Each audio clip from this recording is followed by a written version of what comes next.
Hello, everybody. It's me, Sarah, your Christian forgiveness coach, and you are listening to Forgive Everyone for Everything Every Day Right Away. This is episode number 65, and I'm going to share with you my trauma story. So, the reason that I want to share my story with you is kind of twofold. First, it's been a really healing part of my journey to be able to engage with it and talk about it. And then, of course, secondly, my hope is that something I share, anything I share with you, if you're in a place that I was before, that what I know now and what I share with you now will help you in some way in your situation. So, a little bit about like my thoughts on trauma. In my life, before now, I kind of thought trauma was like only from really extreme, like life or death situations, like being attacked or, like in a war, a school shooting, a rape, severe abuse, something like that. And I never thought of myself as someone who had experienced trauma. But what I have learned since then is that, in fact, I have. And I've learned about something called complex trauma, which is trauma that happens over time from like a series of repeated events. And while the severity of events can differ, for different people in different situations, what I've learned is what it actually does to our brain chemistry and our nervous system is similar. So that knowledge has really helped me to understand and learn to live with what I've experienced. So this particular story is about the complex trauma from my past relationship, and what I have now come to understand was a trauma bond. So I was in a 7-year relationship, over half of which he was an active alcoholic. So when I met and started dating this person, like I had no idea. I had never had any experience with being in a relationship with an alcoholic.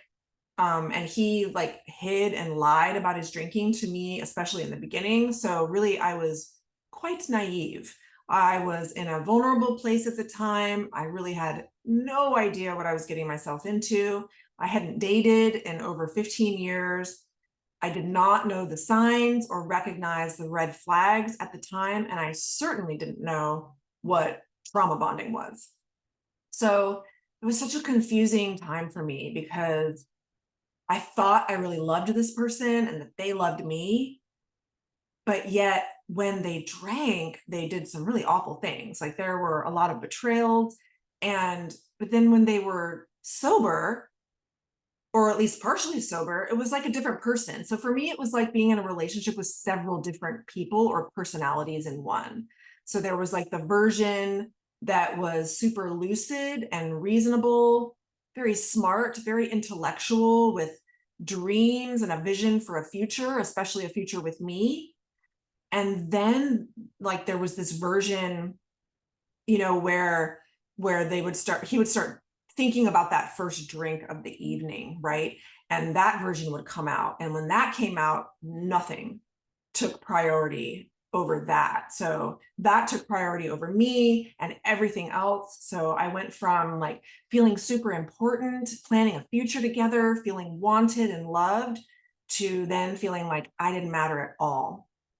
And then there was that next version. And this was every day, by the way. This was a daily occurrence. It wasn't just like on the weekends. It was every single day.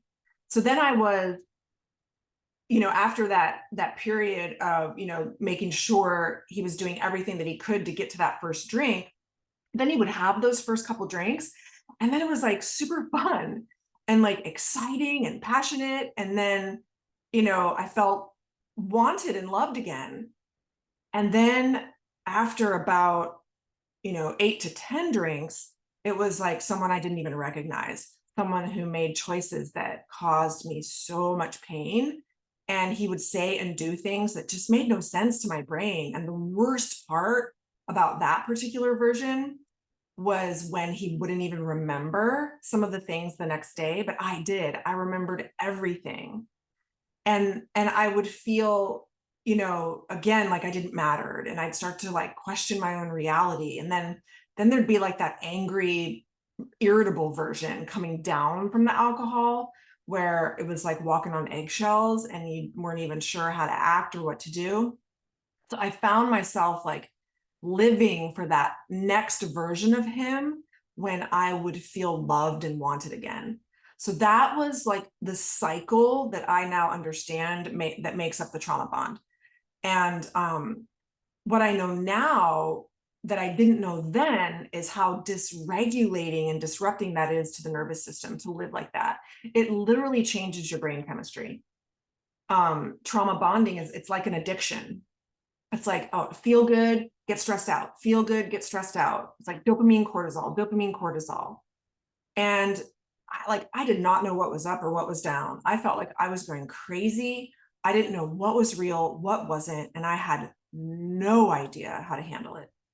It was very like back and forth between trying to think I was going to help, to having hope, to getting hurt again, to having hope again, to feeling guilty because I was in the situation, to feeling guilty if I wanted to leave the situation.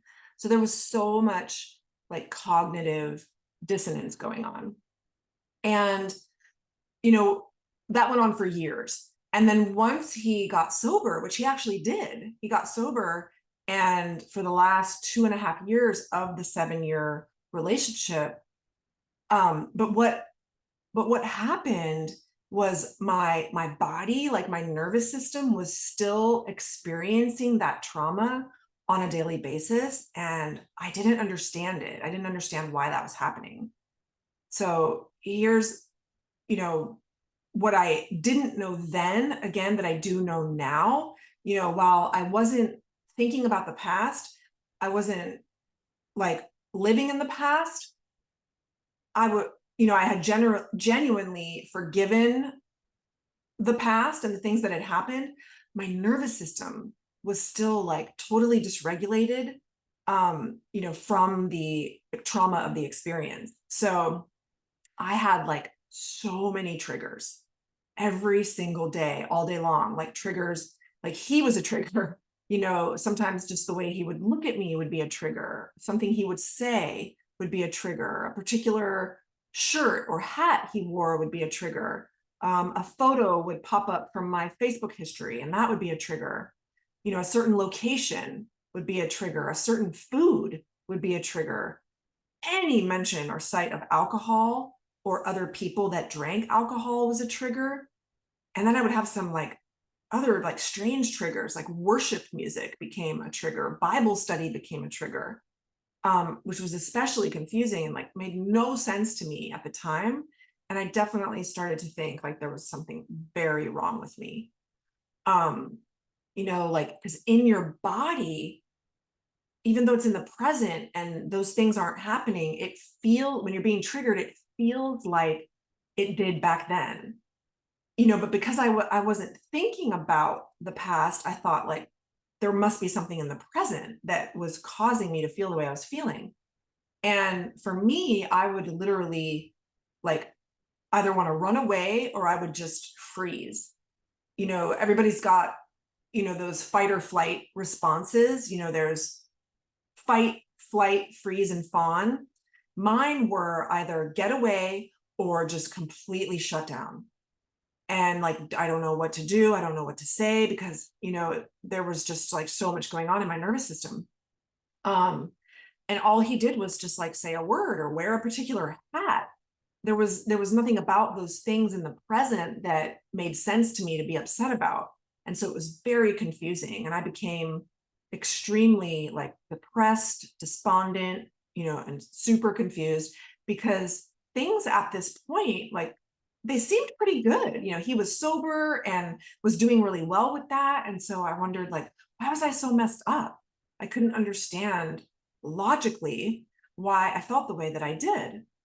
And so this was my cycle while he was drinking, right? You seek the love, you get the love, and then the betrayal would happen. Then I'd get upset, then he'd get upset, then I'd feel like I was the one who'd done something wrong. Then I'd try to fix it so I could get the love again.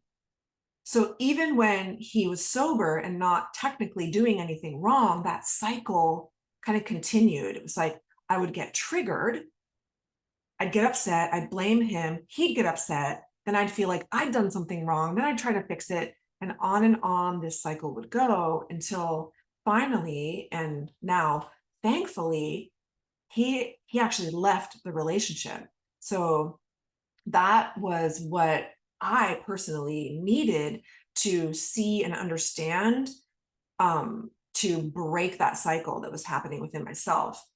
And that added layer of like abandonment, was a trauma in and of itself. Like it was like abandonment trauma on top of the whole experience. And that was probably thinking back, it was the most traumatic thing for me of all, because of course in my mind I was thinking, like, after everything I'd gone through, for him to leave in the midst of my pain was like the worst feeling. And but all this, but this time, once I was in that part of the cycle, right, where I thought like, oh, I must have done something wrong, and so I was so desperately seeking that love again, and that I wasn't getting it back. He left, and I wasn't getting that dopamine hit, right, that I was so desperately seeking. But looking back, like, that is the best thing he could have done, because that specific pain especially was what led me to seek the help that I did and learn about my trauma. And now that I understand it, I can understand how to break that cycle myself, like, which is so important, because if I hadn't learned that, for sure, I have no doubt I would have repeated that pattern in future relationships. So, because that's, this is what happens in relationships. We get triggered and we think that the person in front of us is responsible in that moment. And we don't always realize it's a trigger from the past. So, a lot of times we'll blame and resent, blame and resentment happens in relationships that I think could be easily resolved once it's truly understood and both people work together to manage that. So it's been really important for me to see that, number one, it was a trauma bond, especially like in the beginning, it wasn't love, right? Love doesn't lie. Love doesn't manipulate. Love doesn't betray. Love doesn't blame. Love doesn't accuse or use people. Love's not about what you can get from the other person. Love is not sad or anxious or confused all the time. Love feels amazing. You can have passion, you can have passionate, real love, but love is always safe and secure, not anxious and confused. So the other thing love is it's forgiveness. Like, forgiveness is love. Love is forgiveness. It's important to understand the difference between unforgiveness and trauma. So when you haven't forgiven, you feel things like bitterness and resentment. But if you're not feeling those things, but instead you're feeling anxious, depressed, or confused, that's trauma. And of course, you can be having both happening at the same time too. But the forgiveness part is such an important piece to this, because in order to engage with my story and understand my triggers and my trauma, I needed to be focusing on me. I needed to be loving me. When I'm really stuck in unforgiveness, I tend to be, we're focused on the other person, and it takes a lot of energy to stay bitter and resentful when we're focused on that other person. So, of course, depending on where you are in your forgiveness practice, you may need to understand your story with compassion and forgiveness before you can offer that compassion and forgiveness to someone else. And that's okay too. It is a process. It does not have to look the same for everyone in every situation. Where I'm at, like, I'm more easily able to forgive and have compassion for others than I am for myself. So it's easier for me to get there first, for them most of the time. But then again, it's not a specific formula that fits the same in every situation. And we'll talk more about that in some future episodes. But so what I know now is, first I was in a trauma bond from the get-go. Later I was being triggered. I mean, I do think that there were certainly times when there was love, but later I was being triggered and having those trauma responses. And now I understand and recognize that.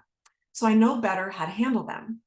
So instead of, shutting down, running away, I'm able to stay present in the moment. I'm able to remind my brain that I'm being triggered, that I'm okay, I'm safe, we're not back in the past where the trauma originated, and that I'm whole and I'm loved.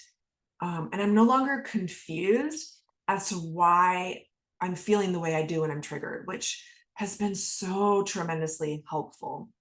It makes total sense now to me that my body, how my body responds to a trigger and why.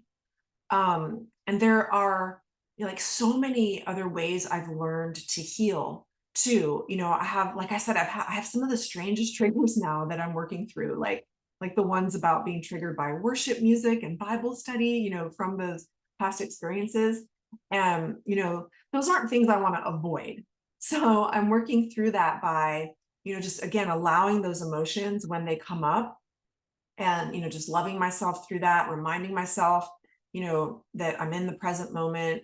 I'm improving my relationship with myself so much, becoming my own best friend and supporter is so incredibly vital. I'm becoming more open and vulnerable to not just to myself, but to those close to me, improving those relationships. I make sure I do things like I get outside in nature a lot. It's so good for our mental health, and I'm trying new things to help rewire my brain. One of my favorite things, my new favorite social activities, is this thing called silent disco. It is so fun. If you haven't tried it, Google it and see if they have it where you live. It is so much fun. And my 13-year-old son and I, we've taken up indoor rock climbing together, which is, super engaging for my brain, like in a whole new way. And I like to think of those types of activities as, strength training, not just for body, but for, for our mind as well. Would I wish any traumatic experience on anyone? No, of course not. But the truth is, what I've learned is that none of us escape trauma. None of us. All of us have some sort of trauma to some degree, and we can't let it break us. I think we need to learn how to use it. We need to learn from it. We need to learn to let it teach us what we need to know about ourselves, how to heal ourselves, and how to help support others. I know God allowed me to go through this experience so that I could do just that. And it might seem easy to say something like, oh, I wish this had never happened to me, or I wish I'd never met this person. But the truth is, I don't regret my experience at all. In fact, I would actually do it again for the lessons that I've learned. But what I do kind of wish I had known was that I needed support. Like, I needed a certain kind of support. It's not my fault. I didn't know.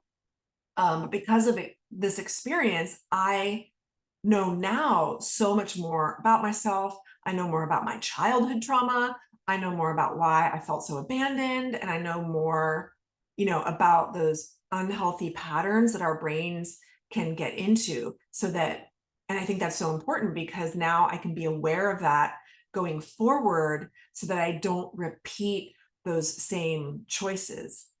So I think it's important to educate yourself on trauma, how it affects you, to engage in your story, with someone that can offer you the support that you need. Another really amazing benefit of being able to engage in my story is, not just my story from this relationship, but also my childhood trauma, is it has helped me to, like, engage differently with my children. So you'll hear about something called like generational trauma, where I found myself kind of repeating the same things that my mom did. And now that I'm aware of that, like I can break that pattern and I can handle that differently.